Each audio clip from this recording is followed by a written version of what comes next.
My name is Frank Miller, but everyone just called me Frank. I'm 80 years old. 6 months ago, my best friend died. His name was George Harris. We met in 1967. We were friends for 57 years. This man shared his story with me not for publicity or to be pitied. He did not speak as a man who wanted to appear wise. He spoke as someone who had simply lived to the point where life begins to turn back and count the losses. There were no dramatic pauses or loud phrases in his words. There was only the truth, quiet, heavy, and very familiar to many who had once lost someone truly important. His name was Frank Miller. He was 80 years old. His best friend was George Harris. They met in 1967 in Chicago, in an ordinary printing shop. Frank was then a 23-year-old boy just starting out in adulthood. George came to work that same week. There was no romance in this story. 2 new employees, noisy machines, hard work, and the constant fear of making a mistake. They worked side by side for the first day, hardly speaking. There was no room for conversation in this kind of work. You had to look at your hands, at the mechanisms, at the rhythm. At the end of the shift, George suggested they go for a beer. Frank agreed. He didn't even remember what they talked about. All he remembered was that from that evening onward, they began to appear in each other's lives regularly. That beer wasn't the beginning of a special friendship. It was the beginning of stability. That's how Frank described their relationship. No emotional conversations, no constant intimacy, no promises. They were just there. And that was enough. George married Margaret in 1969. Frank was there. 2 years later, Frank married Eleanor, and George was there again. Their wives became friends. Over time, a tradition emerged: Friday dinners. Not holidays, not events. Just the end of the week. Food, cards, conversations about nothing important. No one thought then that these simple evenings would become some of the most precious memories over the years. Frank told me that he didn't realize then how rare such friendships were. They didn't try to be best friends. They didn't analyze their relationship. They just kept showing up for each other. Because of work. Because of family. Because of fatigue. In 1979, the printing house closed. Frank found another job. George went to work for the city services. They stopped seeing each other every day, but that didn't break anything. The friendship didn't disappear with the joint workplace. It just changed form. Phone calls.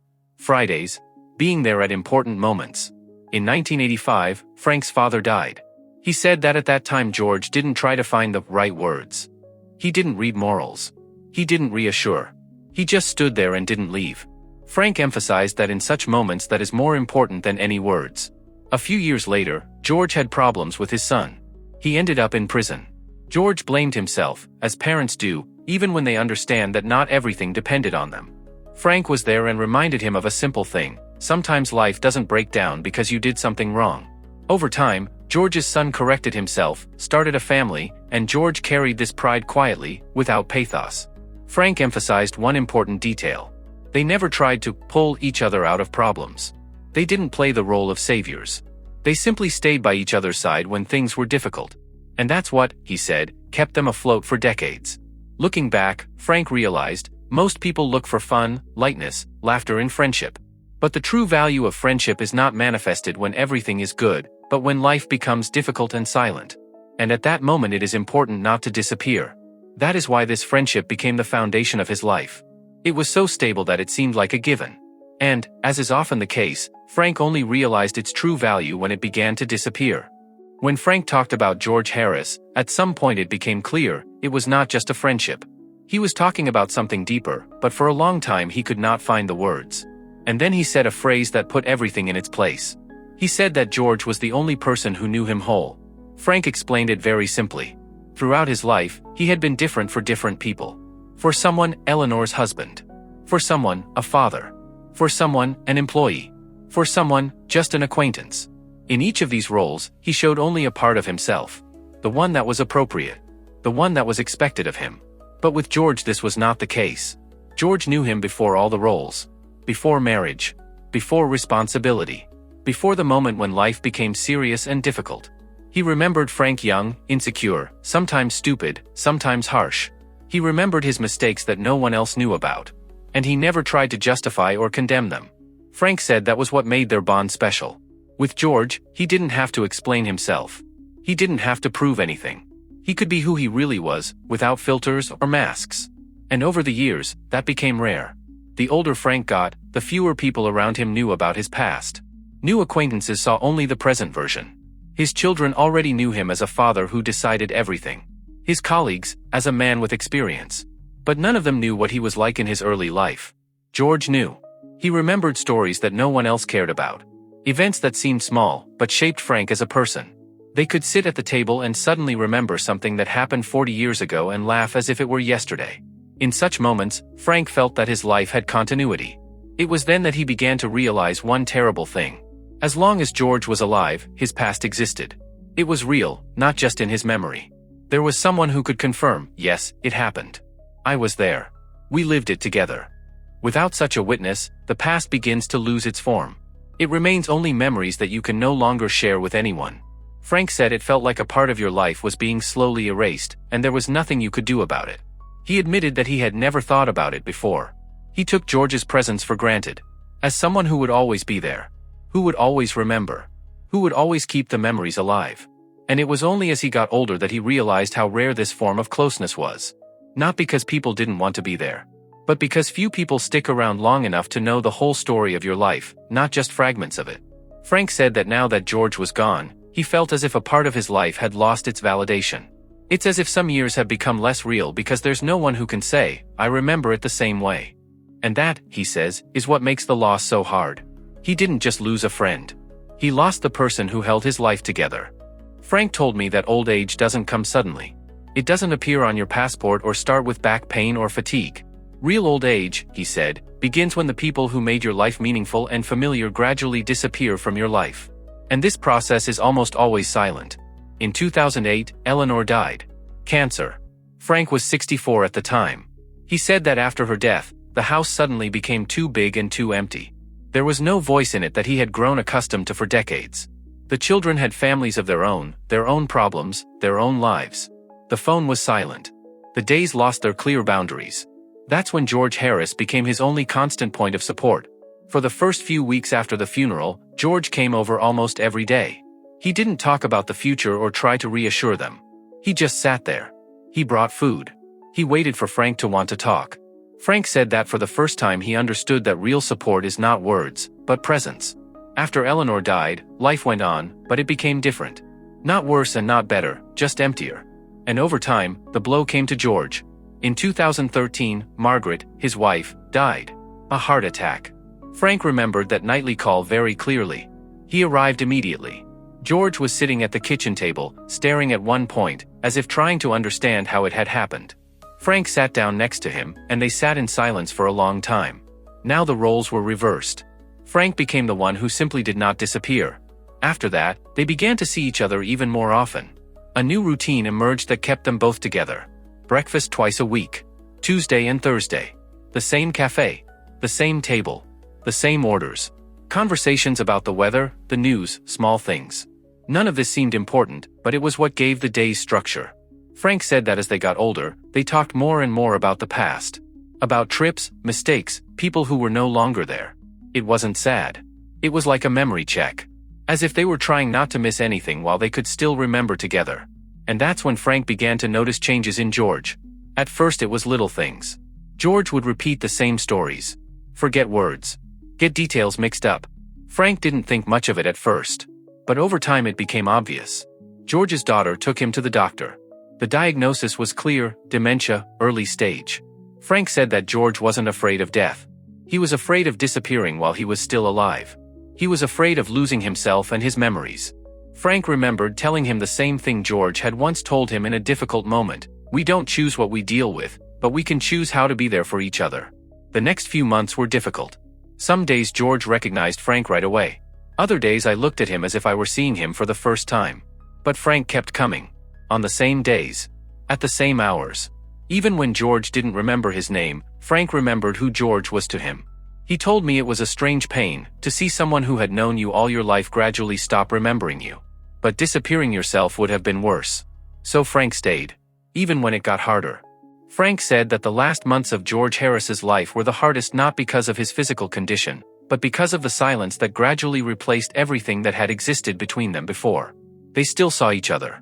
They still sat next to each other. But the conversations became less frequent. Sometimes there was no conversation at all. Frank came on the same days, at the same times. It became a habit, almost a ritual. Sometimes George recognized him immediately. He smiled. He called him by name.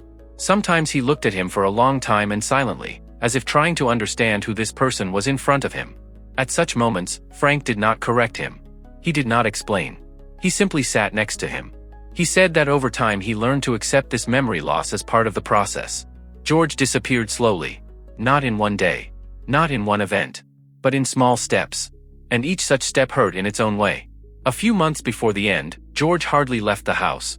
It was difficult for him to navigate, difficult to speak, difficult to hold his thoughts. But Frank came anyway. Even when it was clear that George no longer realized who was in front of him. Frank said that he didn't do it for George. He did it for himself. Because disappearing by himself meant betraying everything that was between them. The stroke happened suddenly. Frank found out about it right away and came to the hospital. George lived for 2 more days.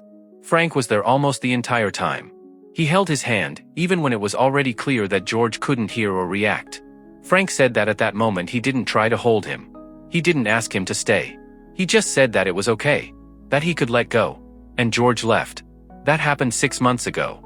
Frank admitted that after the funeral he had truly felt for the first time what the word emptiness meant. Not sadness. Not pain. Namely emptiness. As if something so familiar had been taken from life that you didn't even notice its existence until it was gone. He would wake up in the morning and catch himself thinking that today was Tuesday or Thursday. That it was time to pack up and go. And only a few seconds later he remembered that there was nowhere else to go. That no one was waiting. That this ritual was over. He was advised to find new friends. To join some groups. To fill the time. Frank said that this advice made no sense. He was not looking for a replacement. Because some people are irreplaceable. Not because of age. But because of a shared history that cannot be recreated with someone else. The hardest thing for him was the realization that George was the last person who remembered his life from the very beginning. Not a fragment. Not a separate role. But the whole story. When George died, this story lost its witness. Frank said that now he lives on. He breathes. He walks. He exists. But he already exists without that part of himself that could be shared with only one person. And this is not a pain that passes. It is an emptiness that you just learn to live with. He didn't call it a tragedy. He called it a consequence of time. Because time always takes its toll. The only question is whether you had time to notice the value of what you had while it was around. After George Harris died, Frank Miller's life didn't suddenly break. It didn't fall into the abyss and fall apart. It just became different, quieter, slower, and much emptier. Frank said the hardest part wasn't the days of the funeral or the weeks afterward. The hardest part came later, when the world went on as if nothing had happened. He was left alone with his own time. With mornings that no longer had direction. With days that didn't require decisions. With evenings that didn't end with a phone call or a meeting.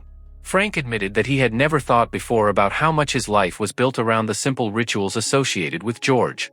They didn't seem important while they existed. But they were what held the days together. After the funeral, Frank found himself continuing to live according to his old schedule. On Tuesdays and Thursdays, he would wake up with the feeling that he had to go somewhere. And only a few seconds later he remembered that this somewhere was no longer there. This feeling repeated itself over and over again, and each time it hurt the same way. He was advised to keep busy. To enroll somewhere. To meet new people. Frank said that all this advice sounded right, but it made no sense. He was not looking for new acquaintances. He was not looking for company. He simply missed the person with whom his life was whole. Frank explained that it was not even about loneliness. He knew how to be alone. He had lived enough years not to be afraid of silence. The real pain was in something else, in the loss of a witness. George was the only person who knew his life not in parts, but in its entirety. He knew him young, confused, self-confident, angry, happy. He knew all the versions of Frank that would never appear again. When George died, these versions seemed to lose their confirmation. Frank said that now some memories seem less real, because there is no one who can say, yes, I remember it the same way. And over time he realized that this is the real loss. Not death as an event, but the disappearance of a shared memory. He lives on. He walks around the city. He sees people. He talks to children. But sometimes he catches himself thinking that half of his life now exists only in his head. And no one else can share these memories with him. Frank said that his biggest regret is not about any specific actions. He regrets that he often took George's presence for granted. As someone who would always be there. He thought that there was enough time. that they would still have time to talk. They would still have time to sit. There would still be an opportunity. There was no time. And now he lives with this realization. Not as a tragedy, but as a fact. Because life does not ask whether you are ready or not. It just moves on, leaving you with what you managed to keep. After everything he told me, Frank Miller said one simple thing. He wasn't talking about death. He was talking about time. About how easy it is to put important people aside, thinking they'll always be there. And how painful it is to realize it too late. And then he said it himself. Don't repeat mine. Don't live as if important people are in the background. If someone knows you from the very beginning, cherish them. Because when they leave, you will realize that you have not lost a person, but yourself.